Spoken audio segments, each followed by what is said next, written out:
Here with UW La Crosse head men's basketball coach Kent Dernbach as we preview the 2019 WIAC championships, which of course are presented by Culver's. The Eagles will host UW Platteville on Thursday night at 7 o'clock in Mitchell Hall. The Eagles are the number 2 seed for the tournament. Platteville the 3rd seed, and the Pioneers earned a 77-60 victory over 6th-seeded Whitewater in the tournament's first round on February 19th, which of course was last night. Coach, let's first talk about your season. 17-8, 10-4 in the conference. Coming off a big win last week over number 3 Oshkosh. Finished the season at Stout with a win last weekend. Just talk about your season, how it progressed through the year. You kind of have a blend of returners, and then of course you had some newcomers to the squad.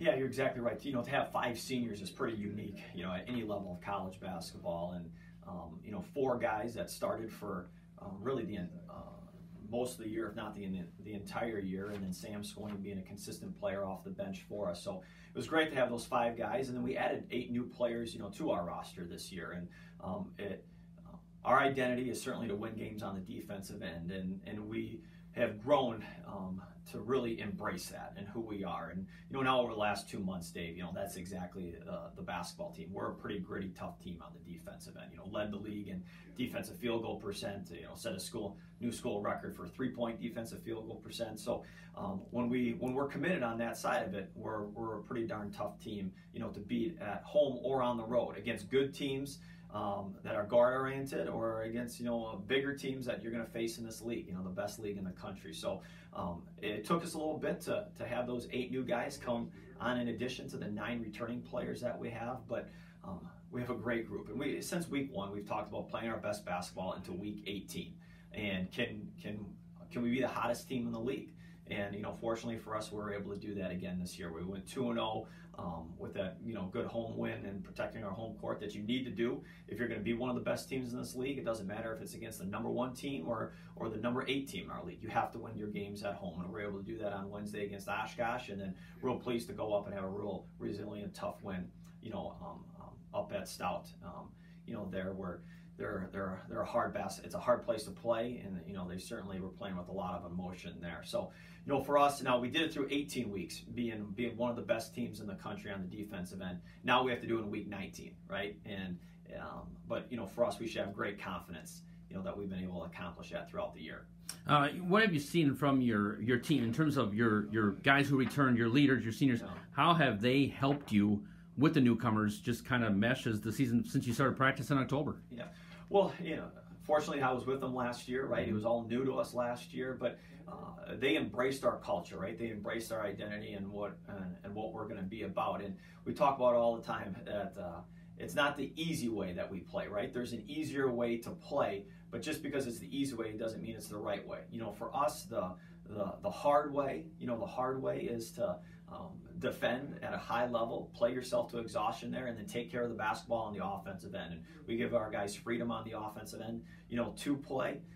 We're a motion offense team, and if we take care of the ball and we defend at a high level, then you're going to win basketball games, and you're going to be in a possession by possession game, you know, down the stretch. And, you know, again, for our guys to finish with, you know, number 1 defensive field goal percent, and then we're number 2 in fewest turnovers per game, you know, it just shows that they bought in, you know, to what our culture is, you know, what our team identity is. And again, that philosophy, that way of playing, you know, helps you, you know, beat good teams, average teams, teams that are playing at their best, teams that aren't playing so well, and, you know, at home and on the road. And again, we're just going to have a heck of a battle here on Thursday night when we host the Pioneers. You split with the Pioneers this year. You each won on your opponent's home court. You won 80-76 January 5th down in Platteville. The Pioneers came back here and won 68-55.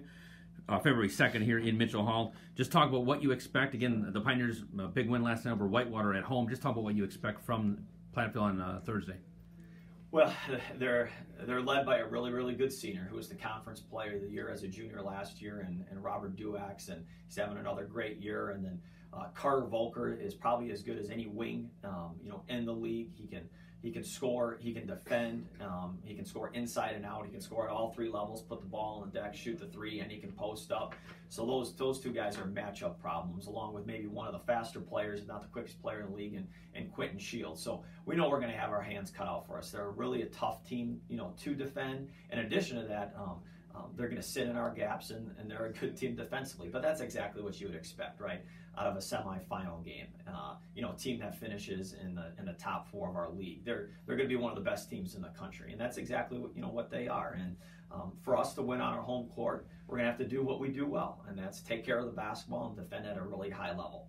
Your thoughts on, you get here different coaches' opinions of them playing on Tuesday night, Sure. where you having off since Saturday. Your feelings on that, advantage, disadvantage, I mean, what it means to the teams? Well, I think it all depends on what your tone is, right? And, for us, we want to make sure that we set a really good tone on Monday's practice, because we knew that Platteville was doing the same thing, or whoever we were going to play, they were certainly doing the same thing on Monday, because they played a game on Tuesday, right? Their elimination game or their tournament game was on Tuesday, so you knew they were going to be intense on that Monday's practice, and we had to set the same tone. We couldn't wait until Tuesday. We couldn't wait until Wednesday to set that for our Thursday game, and I think we did that. So in terms of you play on Tuesday, right? You play in the first round, you don't play in the first round. It really comes down to the tone that your team has. How focused are they?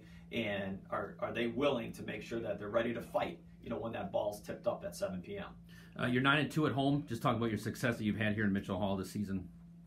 Yeah, it's been great. We've been able to beat some really good teams. We started off well at home again with 2 non-conference home victories, and then continue that into conference play. And like you said, we stumbled here at home against Platteville, so they're going to have confidence coming into our place. But again, we know, hey, this is our court. This is where we work every single day. We take a lot of pride in that, and we expect a great turnout. Tomorrow we've got a nice following here over the last few weeks. In Mitchell Hall, and we certainly anticipate that again tomorrow night. Again, UWL Man will host UW Platteville on Thursday night in the WIAC semifinals. Oshkosh will host UW Stevens Point in the other semifinal. The semifinal winners will play at the highest remaining seed on Saturday for the chance to earn the automatic bid to the NCAA Division III championships, which begin next weekend. Thanks, Coach. Good luck. Thanks.